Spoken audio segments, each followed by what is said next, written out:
dia sempat bilang satu taktik Jepang kan memang agak khas ya Iya. dibanding Eropa juga. Betul. Dan juga kedua intensity selama 90 menit. Ya, jadi arahan 45 menit masih bagus. Cuma 45 menit yang berikutnya, yang kedua turun katanya performanya. Oh. Jadi pelatihnya sering bilang tolong training dulu supaya 90 menit bisa tahan intensitas yang tinggi.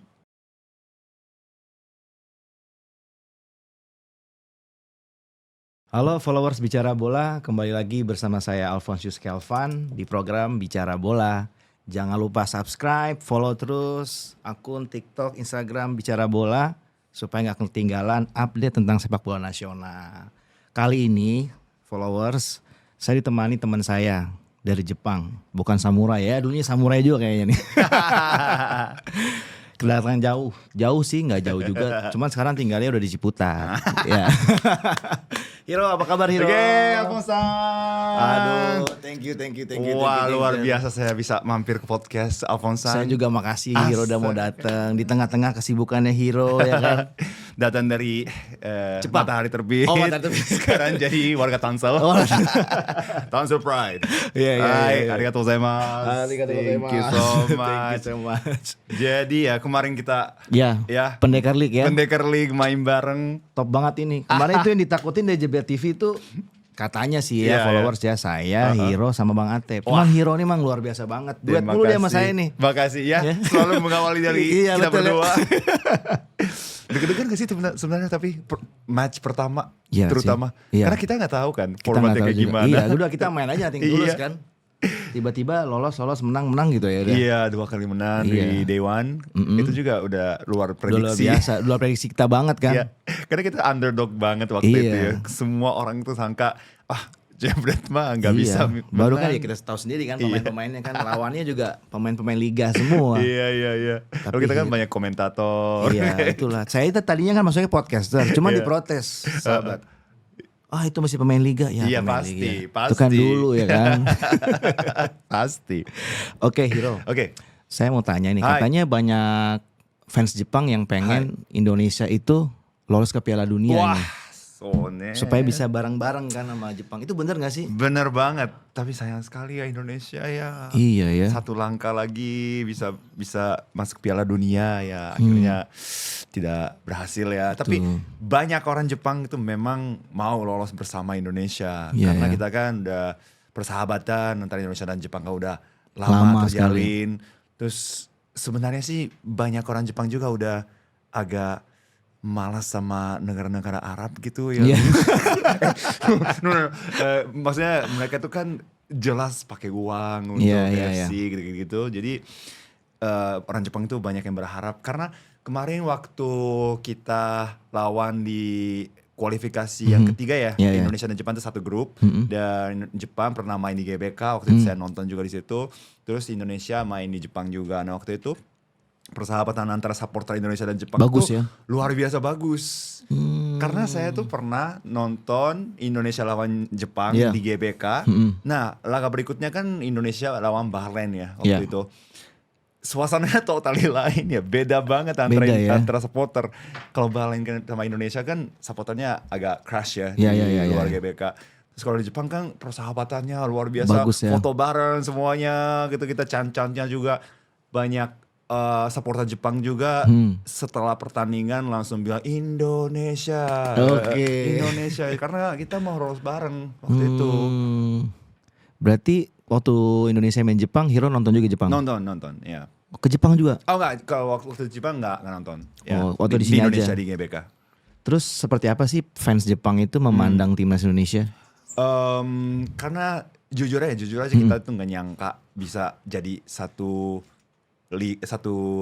grup di kualifikasi yang terakhir itu. Jadi orang Jepang merasa sepak bola Indonesia memang banyak berkembangnya gitu. Bisa lolos sampai sini karena satu-satunya negara dari Asia Tenggara yang masuk ke kualifikasi yang ketiga itu kan. Jadi kita cukup waspada juga waktu itu karena banyak pemain Belanda naturalisasi yang masuk ke Indonesia. Dan banyak pemain Indonesia tuh pernah main sama pemain-pemain Jepang juga Iya, di Liga benar-benar. Belanda sana. Jadi Iya. kita tuh waspada sih waktu itu. Iya, wah Indonesia juga udah kuat nih gitu. Oke. Tapi sebenarnya ada sejarah kan, Jepang itu pernah belajar bola dari Indonesia gitu waktu pertama kali Indonesia masuk ke gitu Piala Dunia, kan Jepangnya belum masuk tuh waktu itu. Iya, waktu itu zaman Iya, masih zaman kolonial Belanda sih iya ya. betul. Dulu namanya salah Batavia atau apa gitu. Iya ya. Terus jadi Jepang itu belajar sepak bolanya memang dari Brazil, iya. Tapi selain Brazil kita itu fondasinya dari Jerman dan Belanda. Iya, jadi memang ada ikatannya juga sih antara Indonesia dan Jepang itu memang. Tapi emang pemain-pemain Jepang tuh saya lihat emang disiplin banget ya. Wah, terima kasih. Bukan saya ya. Tapi emang disiplin banget sih Iya, main iya, bolanya. iya. Kayak ada Takefusa Kubo itu kan, tuh bagus banget gitu loh. Kayak nggak pernah kehabisan pemain gitu loh. Dari supporternya aja kan, mereka kemarin habis nonton aja udah mungutin sampah, hal-hal yang sepele aja gitu Oh lah. iya itu udah jadi kayak tradisi gitu ya. Iya. Rutin kita supporter Jepang itu pasti. Jadi gini nih, untuk supporter Jepang, untuk soal sampah ya. Iya. Waktu masuk ke stadium, ketua supporter Jepang itu bagi-bagi kantong sampah yang biru. Oh, Supaya oke.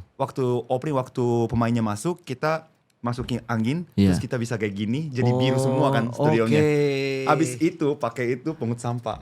Oh. Iya, selalu gitu. Iya. Waktu di GBK juga begitu. Iya, Jadi ya. kita dikasih kantong sampah yang biru, terus pakai untuk dukung. Habis itu kita masukin sampahnya ke taruh. Luar biasa memang. Kalau melihat pemain-pemain timnas Indonesia saat ini nih, kan pemain lokalnya yang cocok main di J-League itu kira-kira siapa tuh? Wah, banyak ya sebenarnya. Banyak sebenarnya ya. bisa Banyak ya. sebenarnya bisa. Banyak potensinya.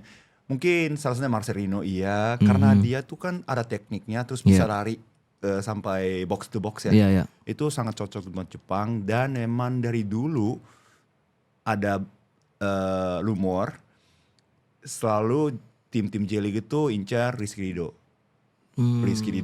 Nah, dia itu sangat ada potensi ya, dia bisa main di Jepang. Iya. Makin matang, semakin sih makin matang dan bisa komunikasinya juga lah sama pemain Jepang gitu. Jadi saya berharap sih Rizky Ridho suatu hari main di J-League Jepang gitu. ya. Tapi emang sih dulu aja waktu saya masih main, maksudnya masih aktif main, saya tuh punya pikiran emang nggak terlalu jauh-jauh sih. Pengen main nih kayak di Gamba Osaka, di Urawa Reds itu keren banget sih itu. Iya. Makanya kadang-kadang saya sering ngomong juga sama senior-senior, sama pengamat bola. Kenapa sih Indonesia ini harus ke Eropa dulu segala macam? Kenapa nggak naklukin Jepang dulu nih? Belajar disiplinnya, profesionalnya semua dari Jepang. Terus sebenarnya Jepang lebih bagus menurut saya. Kalau saya ya, bukan karena apa ya? Arigatou gozaimasu. Iya, ya dibanding kayak Filipina tanpa mengurangi respect itu ya. Iya. Tapi saya lihat emang Jepang nggak pernah absen gitu loh ikut Piala Dunia kan. Terus klub-klubnya dari budayanya, culture-nya itu yang saya lihat emang disiplin sama respect sama orang tuh bagus. Kayak gitu sih. Setuju sih karena sekarang ranking liganya juga nomor 1 di Iya. Asia nomor 1-nya di situ ya, di Saudi Arabia apa gimana, tapi nomor 2 nomor 3. Jadi ranking liganya juga sudah cocok lah buat pemain Indonesia yang bisa challenge di situ gitu. Bener. Tapi mungkin masih image pemain-pemain Indonesia itu lebih ke Eropa ya. Itulah salah. Pasti Kalau ya? saya sih mendingan gue taklukin Jepang karena dari Jepang aja bisa main di klub-klub Liga Spanyol kan. Iya betul. Kayak Banyak Takefusa yang itu pindah aja ke sana. bisa Iya. main di sana. Iya benar. Daripada langsung lompat sana jauh-jauh udah Jepang dulu yang deket nih. Wah, semoga makin banyak nih ada pikirannya kayak kan gini. Keren. Cuma mungkin ya dari kemarin-kemarin aku kan sering posting tentang bola juga kan. Iya, Banyak iya. yang komen gini nih. Pemain Jepang itu direkrut ke Jepang, Liga Jepang juga hanya buat naikin follower atau hanya buat pemain Indo maksudnya. Iya, pemain Indo yang ke Jepang itu hanya untuk naikin engagementnya doang, jadi untuk commercial doang gitu. Banyak yang protes kayak gitu di komen aku. Jadi dan memang belum ada yang benar-benar sukses di J-League kan. Iya, karena emang tidak mudah gitu loh. Tidak mudah sih, tapi banyak yang protes. Wah, ini mah cuma Naikin untuk follower doang. naikin gitu. follower doang gitu. Ya. Ya, gimana lagi ya? Iya sih. Cuman kalau misalkan kayak Marcelino nih main ke Jepang dengan gaya mainnya dia yang sekarang itu sebenarnya Kalau menurut Hiro tuh kira-kira dia cocok main di klub sana nggak? Iya, karena dia itu ada imagination, Iya. untuk ciptakan gol dan juga chance create dan juga Iya. bagus, dan yang paling penting tuh bisa lari box to box itu sih. Iya, yang iya, dia iya. tuh kan ada di mana-mana ya Benar, kalau di benar, pertandingan benar, ya. benar, benar, Kayak gitu benar. tuh sangat penting di Jepang karena pemain Jepang itu benar-benar larinya banyak. Kuat juga ya. Selama 90 menit ya kuat banget, intensitasnya baik. Tinggi juga Iya. ya. Iya, makanya kan saya bilang, ya saya sempat baca berita juga kayaknya Rido diminati klub Eropa segala Iya. macam. Akhirnya ya saya ngomong juga sama beberapa teman, kenapa sih nggak nyoba Jepang dulu? Jepang nih bagus loh. Ya yang saya tahu tuh klub-klub Jepang tuh yang pernah saya nonton, saya ngeliat kan kayak Urawa Reds, Gamba Osaka. Ya. Ini bukan kalau saya kenal Hiro ya. Iya. Emang dua tuh masih aktif main bola, pengen banget nih gue main di Jepang gitu. Apalagi juga Tokyo tuh kayak gimana kotanya, enak lah. Iya benar. Nggak terlalu jauh-jauh beda lah. Untuk makanan pun saya rasa orang Indonesia masih bisa makan di sana karena masih nasi juga masih makan utamanya kan. Ya. Baru makanannya sehat-sehat, ada sushi segala macam. Tapi di Eropa kan totally lain ya. Lain, Makanannya juga beda, bener. suhunya juga beda. Iya, kalau sama Indo ke Jepang kan nggak jauh-jauh beda. Nah Eropa kan lebih kuat fisiknya ya, yang gede-gede badannya kan, jadi agak susah ya untuk memperlihatkan tekniknya si Marcelino juga. Bener. Makanya saya bilang, ya udahlah lu ke Jepang. Saya sempat ngomong sama Marcelino, nggak tahu dia inget apa enggak. Kenapa sih nggak nyoba di Asia dulu? Jadi Jepang deh. Kalau nggak di Australia juga bisa. Iya, tapi dia berminat. Enggak ya ke Eropa ya? Sih. Lebih Dia kan ikutin ada manajemennya kan. Oh iya. Di Eropa dia bilang. Dia sempat bilang sama saya emang agak susah juga. Susahnya apa di sana ya? Bahasa segala macam, culture-nya. Ya udahlah, jalanin dulu. Semampunya kamu dulu. Kalau bisa jangan pulang ke Indo dulu, saya bilang. Umur 30, 32 lu baru pulang ya. Iya. Ya banyak yang berharap ya Marcelino itu tetap di Iya, luar dulu. jangan untuk buru-buru mengasah balik lah. kemampuannya gitu. Kalau sana gagal ya udah kemana lagi, ke Asia atau ya pokoknya Jepang deh. Marcelino kalau nonton lu ke Jepang deh. Kontak Hiro aja. Iya, kontak saya boleh. Ada banyak kenalannya di J-League. Karena saya ambasador juga untuk J-League Indonesia gitu. Oke, berarti klub-klub J-League nih banyak nih merekrut pemain dari Indonesia. Mereka itu selalu berminat. Selalu Yang berminat. terakhir tuh kan Sandy Walsh ya. Sandy Walsh yang masuk ke Yokohama Marinos itu salah satu tim terbaik lah di J-League. Cuman sayang sekali. Sebenarnya Sandy Walsh itu sangat ada potensinya bisa sukses di Jepang dan memang cocok dengan kawan-kawannya. Dan Yokohama Marinos itu banyak pemain orang asing. Oke. Jadi pemain-pemain Jepang juga udah terbiasa komunikasi dengan pemain asing gitu. Jadi ada sangat potensi. Cuman sayang sekali tahun ini Yokohama Marinos itu benar-benar tidak sukses untuk memilih pelatih. Jadi mereka itu 3 kali ganti. Sebenarnya mereka itu biasanya ya setiap tahun tuh masuk ke 5 besar pasti. Oke. 5 atas nih pasti. Cuma tahun ini tuh hampir degradasi Yokohama Marinos itu. Sayang sekali Sandy Walsh itu ada di masa-masa yang gelap Yokohama Marinos itu. Oke. Makanya pelatihnya ganti 3 kali. Dan akhirnya mereka mempertahankan di J1. Cuma ada 20 tim, mereka peringkatnya 17.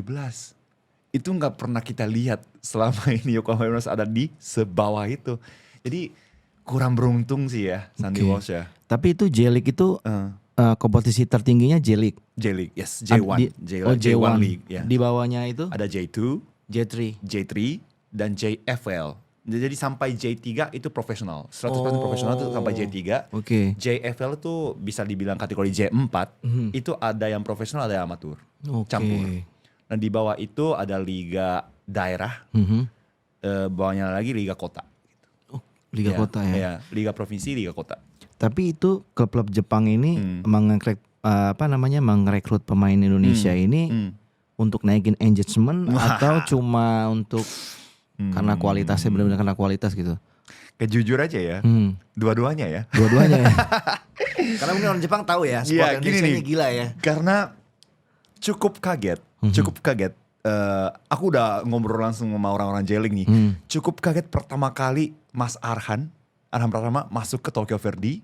Itu engagementnya, followersnya naiknya parah. Karena akun Instagram Tokyo Verdy itu kan kecil banget dulu sebelum Arhan masuk. Langsung jadi nomor 1 di J-League. Oh ya? Followersnya, jumlah followersnya. Keren juga ya. Jadi setelah itu memang J-League itu memang berminat untuk naikin engagementnya, iya pasti. Tapi bukan lihat dari hanya itu saja ya. Iya, kualitas harus juga ada ya. kualitasnya juga gitu. Cuma ya memang bisa dibilang dua-duanya sih ya. Tapi ya mungkin teman-teman Indonesia banyak yang protes, ngapain cuma rekrut untuk engagement doang. Karena emang saya lihat juga di Tokyo Verde itu komentarnya tuh semua orang Indo semua sih. Betul. Sih. Sampai supporter Jepang tuh bingung. Nah, tapi itu saat pemain Indonesia datang dan engagementnya rame itu, tanggapan publik Jepang sendiri tuh gimana sih? Awalnya senang banget. Awalnya supporter Tokyo Verde sama teman-teman J-League senang banget. Cuman lama-lama kan Arhan kan 2 tahun di Tokyo Verde ya. Lama-lama teman-teman Indonesia tuh tahu kayaknya Arhan tuh nggak bakal dikasih main nih, dikasih menit main nih. Nah di situ netizen turun. Plus 62 kan ini ya. Plus 62 tahu juga. Pedas ya mereka mulutnya ya. Serang. Karena sekarang di Instagram kan ada fitur translate kan. Dulu kan nggak ada. Jadi orang Jepang itu nggak tahu orang Indonesia nulis apa di situ. Cuma bisa kita kan klik satu tombol aja udah tahu kan isinya kan. Wah habis itu kayaknya ada yang banyak benci nih J-League gitu. Jadi cemas dan khawatir juga sih supporter Jepang itu lama-lama. Wah gimana nih ini gitu. Parah. Karena jumlahnya luar biasa parah ya. Sih. Jadi banyak banget. Aku masih ingat banget setiap kali akun Tokyo Verde itu pasang muka-muka starting lineup di situ nggak ada Arhan, langsung ada 1000 komen yang masuk. Gimana nih Arhan di mana? Wah sampah nih Tokyo Verde. Jadi yang paling jadi bermasalah itu waktu Tokyo itu punya 2 klub di dalam sebenarnya 3 klub di dalam Tokyo di J1. Tokyo Verde, FC Tokyo, sama Machida. Ya, Machida Selvia namanya. Nah, Machida Selvia itu kan masih baru. Naik dari 3-2-1. Tokyo Verde sama Tokyo FC itu benar-benar saingannya ketat banget kayak Persib dan Jakarta Persija gitu. Jadi FC Tokyo itu warnanya merah biru. Merah dan biru. Kalau Tokyo Verde kan hijau. Hijau ya. Jadi Tokyo Verde itu supporter Tokyo Verde selalu bilang Tokyo is green. Mereka selalu bilang gitu. Kalau FC Tokyo itu selalu bilang Tokyo is red and blue.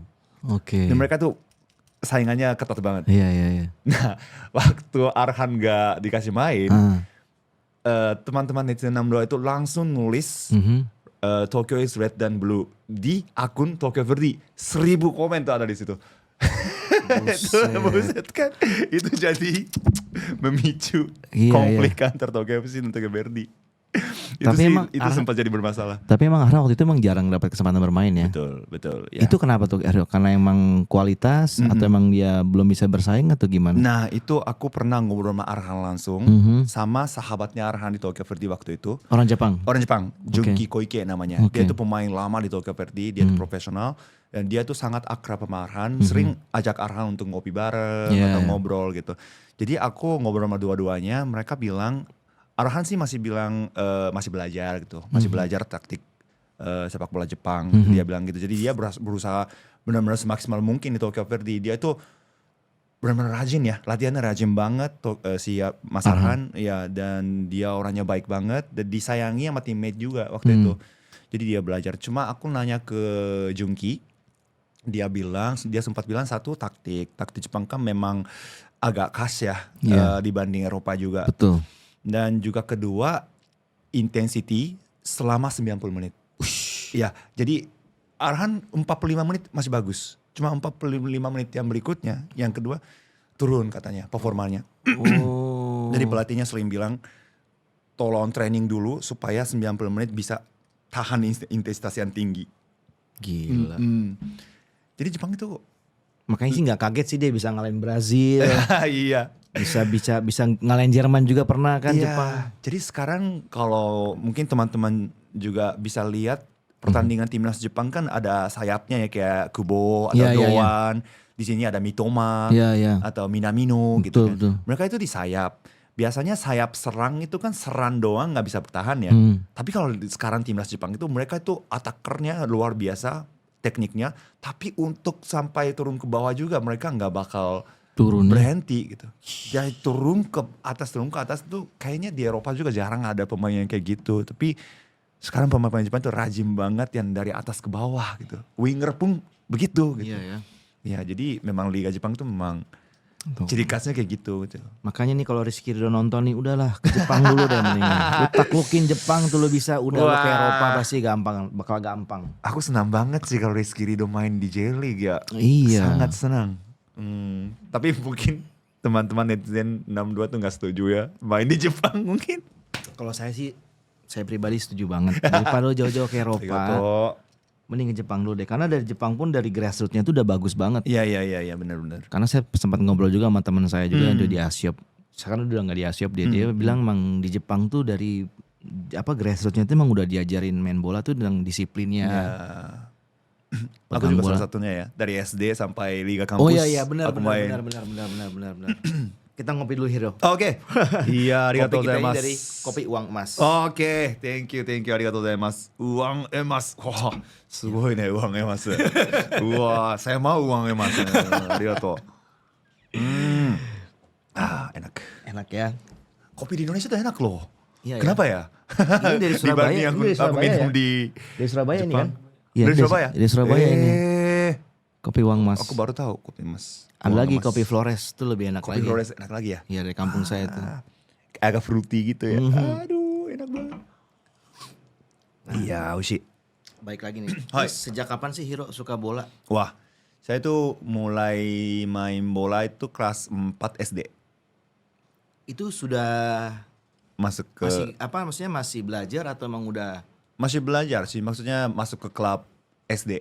Oh. Jadi Jepang itu setiap sekolah SD Dari itu kelas punya 4 SD? punya klub ya, kelas 4 4 SD. SD itu berarti usia berapa ya? Usia 10 ya? 7, 8? 8 ya? Segitu. Agak telat sih. Sekarang tuh anak-anak Jepang itu mulai dari TK sepak bolanya yang jadi profesional itu. Aku agak telat karena awalnya aku main baseball. Oke. Orang Jepang itu banyak yang main baseball Iya. kan. Jadi sampai kelas 3 SD aku main baseball, kelas 4 baru pindah ke sepak bola. Berarti itu emang di Jepang itu dari tingkat SD sampai SMP, SMA itu emang udah ada liganya juga. Ada liga dan menariknya adalah SD sampai SMP itu setiap sekolah pasti punya klub. Setiap sekolah. banget. Dan selain itu ada youth club dari tim-tim profesional juga ada. Itu liganya berbeda. Oh gitu. Ya, jadi liga untuk youth team sama liga sama antara sekolah itu berbeda. Ada 2 liga. Dulu liga ya. 2 liga dan 2 turnamen. Terus dari situ setelah udah lulus sekolah, tingkat mahasiswanya juga Ya, ada liganya. ada liga kampus yang sangat teratur. Masih sampai sekarang. Sampai sekarang sangat teratur dan banyak pemain maju ke profesional dari liga kampus. Teman-temanku juga banyak yang ke profesional dari tim aku. Berarti dari mereka kampus. semenjak di kampus tuh udah ada kayak tim scouting gitu ngeliatin mereka gitu. Iya. Jadi banyak pemain yang dari youth club. Jadi kalau misalnya nih Tokyo Verdy kan punya Tokyo Verdy youth team gitu. Iya. Banyak yang bisa naik ke profesional. Iya. Itu masuk ke kampus. Ya, jadi gagal waktu itu nggak bisa naik ke profesional, Iya. ke kampus, latih 4 tahun, balik lagi ke profesional. Banyak yang begitu. Oh gitu. Iya, jadi di liga kampus tuh baru pertama kali kan ada liga turnamen dan sekolah, liga turnamen youth team sampai SMA. Tapi di kampus tuh gabung semua pemainnya. Oh. Iya, itu yang menarik. Jadi orang-orang yang sukses di SMA itu langsung masuk ke profesional. Tapi orang-orang yang gagal masih belum cukup untuk masuk ke profesional, naik ke liga kampus. Dan liga kampus juga bersaingnya ketat sekali. Habis itu banyak yang ke profesional lagi. Keren juga ya. Ya itu sistemnya menurut saya bagus banget dan tidak ada di luar negeri ya. Mungkin di US mungkin ada. Bisa nih PSSI tanya-tanya sama Hiro, ya kan? Terima kasih, dijabarkan nih. Ini roadmapnya Jepang kan bagus tuh, udah 100 tahun tuh. Ada 100 tahun roadmap. Iya. Tinggal tanya sama Hiro nih gimana bikin liga kampus di Jakarta kan. Saya tunggu ya kabar dari PSSI kalau ada lowongan kerja. Iya, bisa tuh bikin kampus kan. Soalnya di Indonesia nih menurut saya kurang lah grassroots. Memang sekarang lagi gencar-gencaran bikin grassroots. Iya, Cuman iya, kalau untuk tingkat sekolah apa tuh masih kurang lah. Masih kurang ya? Masih kurang Gimana banget. sih sistemnya di Indonesia tuh kayak saya juga kurang begitu paham ya. Iya, iya, Kalau iya, saya iya. dulu aja kan nggak di sekolah aja saya mainnya basket. Saya mengulang sepak. Iya, saya pemain basket. Oh ya? Iya dulunya. Oke. Waktu saya pindah ke Flores, peminat basket kan kurang. Jadi saya masuk sekolah baru, itu pun supaya saya dapat teman sebenarnya. Ada teman kakak kelas saya tanya, lu bisa main bola nggak? Saya asal sebutnya bisa jadi kiper karena kan basket pakai tangan. Nah itu pun tiap daerah aja ngadainnya tuh kadang diadain, kadang enggak. Jadi ya pertandingan antar sekolah gitu aja. Maksud saya tuh kalau bisa ya di Indonesia nih bisa kayak Jepang gitu kan. Ada liga mahasiswanya, dikencengin lagi dari SMA. Untuk top youth-nya mungkin dari SD aja tuh. SD kelas 5 sampai kelas 6 atau kelas 4 lah ya. Kelas 6. Kalau itu di jalan saya rasa bagus lah. Iya. Udah bagus. Jadi Scouting pemainnya lebih gampang sih, bener, talentanya. Bener. Kalau Indonesia tuh gimana sih scouting talentanya dari liga daerah gitu ya? Ya biasanya tuh dari PSSI gitu kan ngirim beberapa pelatih tim scout itu yang saya tahu ya, yang saya pernah dengar, mungkin bisa salah. Ya itu mereka ke daerah-daerah ngeliat. Kadang mereka bikin kompetisi grassroots gitu, baru ada tim scoutingnya dari top score atau dari mana ngeliat. Bagus diambil seleksi lagi. Kayak gitu. Oke. Udah agak susah ya. Iya maksudnya ya gimana ya.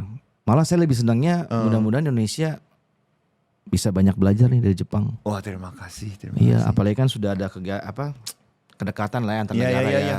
Nah sekarang tapi orang Jepang itu namanya Oya-san, Mr. Oya itu sudah masuk ke Liga Indonesia. Maksudnya dia itu mulai tahun ini menjadi kayak masuk ke tim manajemennya Liga Indonesia. Jadi semoga ada berkembang dari situ. Iya. Bagus sih kalau saya emang. Nggak usah jauh-jauh ke Eropa deh. Iya. Jepangnya dulu taklukin. Arigato Alfonso sudah rekomendasi Jepang ke teman-teman Indonesia. Ini bukan karena kita berteman ya. Iya. Karena ya nggak tahu saya ngelihat di Piala Dunia untuk Asia walaupun dari Australia saya masih pegang Jepang. Arigato gozaimasu. Iya benar. Arigato gozaimasu. Tapi semoga satu aja pemain Indonesia yang benar-benar buka pintu J-League. Setelah itu pasti banyak yang bisa masuk. Itulah. Seperti Thailand si Chanatip. Chanatip yang buka pintu di Jepang itu dia tuh benar-benar sukses di Jepang. Setelah itu banyak tim itu rekrut pemain Thailand ke Jepang. Iya, Jepang. Oke. Semoga baik begitu. Bisa iya. Karena waktu kemarin timnas lawan Jepang itu saya senang banget tuh. Malah saya bilang kalau misalnya Indonesia bisa ngalahin Jepang, wah ini keren. Ya. Tapi tetap aja Jepang memang ya bukan merendahkan Indonesia enggak. Iya. Menurut saya Indonesia perlu juga belajar dari Jepang. Karena Jepang tuh gila. Ya seperti kamu bilang tadi 90 menit nggak turun tuh temponya. Itu stabil banget. Itu sih. Makanya kalau dia bisa bicara di World Cup emang bagus. Iya. Karena terbukti kan. Kemudian nih Hiro, saya mau tanya lagi. Hai. Kamu kan sering bikin lagu nih. Hai. Untuk supporter timnas Indonesia ke bahasa Jepang. Hai. Pengen memerah putihkan Jepang kan? Memerah putihkan Jepang. Bagus itu kosakatanya. Memerah putihkan Jepang. Yes, saya. Okay. Ya, jadi aku senang banget ya bisa selalu bikin versi Jepang. Ya, jadi sebenarnya kerjasamanya mulai dari Asian Games 2018. Waktu itu aku translate yang meraih bintang sama Bright as the Sun, bikin versi Jepang. Itu ada permintaan dari waktu itu dari panitia Asian Games. Itu aku langsung bikin 2. Nah habis itu terus lanjut kerjasamanya dan terakhirnya kemarin tuh waktu di U17 di Bali ya, yang bersama Garuda. Aku translate ke bahasa Jepang. Supaya ya panitianya sih selalu berharap supaya orang Jepang juga bisa dengar lagu itu dalam bahasa Jepang gitu. Oke. Dan di pertandingan aku lupa Jepang lawan siapa lupa, tapi di stadium diputerin lagunya versi Jepangnya. Oh gitu. Iya, jadi orang Jepangnya juga dengar, oh ini apa nih lagunya? Oh ini kok ada bahasa Jepang gitu. Ya, tapi semoga banyak yang suka. Tanggapan dari publik Jepang saat kamu mengenalkan timnas itu seperti apa? Mereka awalnya karena waktu Indonesia lawan Jepang juga, aku kan dukung Indonesia kan. Jadi banyak yang merasa aneh. Bagus. Tapi sebenarnya waktu di GBK ya, walaupun banyak orang Jepang, supporter Jepang itu pakai seragam Jepang, tapi yang tinggal di Indonesia itu rata-rata itu dukung Indonesia juga, dan di situ banyak yang nyanyi lagu kebangsaan Indonesia juga. Orang Jepang nyanyi. Tahu Aku ya. ada di video di Instagram aku, yang aku nyanyi tentu saja Indonesia Raya, tapi di belakang-belakang orang Jepang juga Nyanyi juga bersama gitu. Jadi banyak yang dukung sih ya Iya sekarang. Iya. Segitu saya tuh berharap pengen lolos bareng waktu Iya itu. sih. Cukup lolos aja lah ya, tapi Iya, aduh, tapi akibatnya cuma Iya. sedikit lagi padahal tuh. sedikit lagi, satu langkah lagi. Aduh. Iya, karena saya pernah baca juga ketika timnas itu masih dipegang Sintayong, Jepang juga tuh sempat wah Indonesia mulai bagus nih. Betul. Karena Indonesia udah nggak main long-long lagi, dia berani pegang bola. Ya, betul. Itu bagus sebenarnya. Sangat disiplin ya, Iya, disiplin. Ya, pemainnya.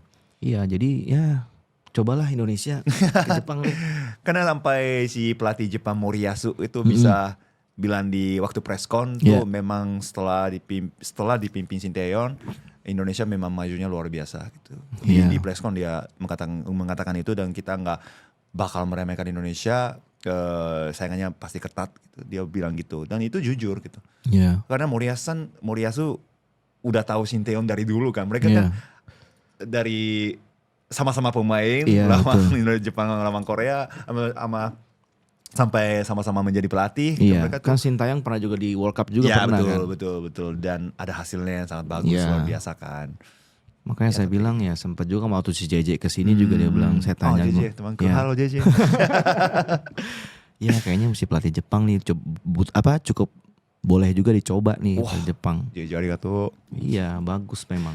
Iya. Bukan ya seperti saya bilang, bukan karena saya gimana-gimana, tapi emang saya melihat sendiri kan Iya, Jepang iya, kayak iya, gimana iya. main bolanya. Tapi JJ sendiri kayaknya berminat jadi coach ya kayaknya. Iya. Jadi sekarang kan JJ semangat ya kamu latih Indonesia.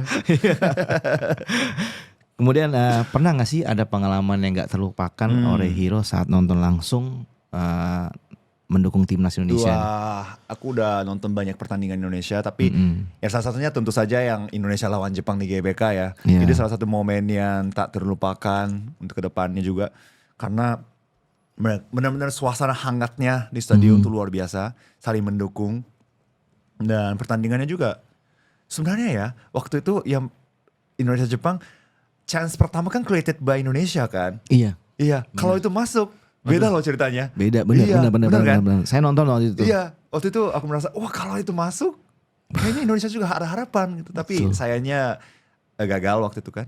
Tapi memang ya pertandingannya juga sangat tidak bosan sama sekali, seru banget gitu. Jadi ada satu momennya kayak gitu. Terus ya pertandingan berikutnya ya menang lawan Bahrain juga, suasananya juga luar biasa ya di Stadion GBK. Iya sih. Iya. Tapi Iro waktu Jepang lawan Indonesia itu Jepang menurunkan full timnya atau tim B-nya? Full team. Full tim ya? Full team. Waktu itu banyak yang cedera juga sih, tapi memang full team, kita turun full team. Ada Kubo juga kan. Berarti benar-benar emang gak nganggap remeh Indonesia ya? No. Keren. Karena cukup bahaya ya waktu itu, Indonesia tuh memang cukup Iya. bahaya. Saya ingat emang perkembangannya cukup bagus sih. Iya. Jadi dark horse gitu. Jadi underdog gitu. Tapi Iya. waktu itu kan, semua orang sangka Indonesia mungkin di paling bawah gitu. Tapi kan pertandingan-pertandingan sebelum Jepang juga ada beberapa kali menang tuh. Tetap waspada sih, Moriyasu terutama gitu, tetap Iya. waspada. Padahal udah bagus tuh kemarin udah menang lawan Arab Saudi di GBK kan. Itu udah bagus banget, keren bagus banget banget, itu aku nonton mainnya. juga itu. Iya, saya juga nonton itu. Heeh. Cuman setelah Coach Sin pergi ya banyak perubahan. Teman saya nggak tahu ya. Aduh ya mungkin itu keputusan dari. Why? Why? Kenapa? Iya. Terlalu keras. Oke. Gak apa-apa. Terus Hiro terakhir nih. Hai. Harapan untuk Hai. sepak bola Indonesia sendiri apa dari Wah, Hiro? harapannya semoga untuk kedepannya bisa masuk ke Piala Dunia ya bersama Iya, Jepang. iya. Asik. Wis. Seolah-olah Jepang selalu lolos ya. Tapi ya semoga kita bisa bersaing bareng lah di Piala Dunia. Dan Iya. banyak pemain muda bertalenta juga kan di Indonesia. Benar. Semoga mereka untuk kedepannya bisa sukses dan ada pemain yang bisa buka pintu Betul. Liga Jepang dan sukses. Aku sangat berharap, aku dukung full. Waktu Sandy Wosan kemarin di Yokohama kemarin juga, aku sering dukung dia lewat DM. dia sering nanya bahasa Jepang juga ke aku, Oke. aku jawab. Terus ini mau resto makan di mana? Tuh aku kasih tahu gitu tempatnya. Atau aku dukung sepak bola wanita Indonesia juga. Terutama aku tuh oke. udah kenal lama sama Zara.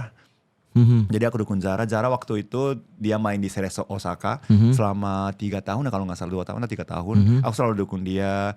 Aku kasih tahu bahasa Jepangnya, kasih tahu waktu dia mau pindah rumah, aku kasih tahu ininya dan macam-macam, aku support dia. Jadi untuk kedepannya juga kalau ada yang berminat ke Jepang, silakan DM aku. Followers bicara bola, mau tahu tentang J-League Jepang langsung. Tahu IG-nya kan, kalau nggak tahu IG-nya nanti lihat aja IG saya ada. Asik. Atau enggak nonton YouTube ini pasti ada. Asik, pasti. Semoga sukses lah sepak bola Indonesia. Aku sangat mendukung full sebagai orang Jepang yang tinggal di Indonesia. Siap. Siapa tahu nanti kalau Hiro punya anak bisa main timnas Indonesia kan. Amin. Jadi naturalisasinya udah usah ke Eropa lagi, ke Jepang aja. Amin. Oke Hiro, thank you Thank you banget. so much. Arigatou Thank you. gozaimasu. Sudah sempatkan waktu. Main bareng nih kita nanti ya. Siap, di sore ya? Siap. Celebrity FC. Oke, followers Bicara Bola, saya Alfonsius Kelvan dari Bicara Bola. Mohon undur diri. Jangan lupa follow terus, subscribe terus akun sosial medianya Bicara Bola agar selalu update tentang sepak bola nasional. Bye-bye. Bye.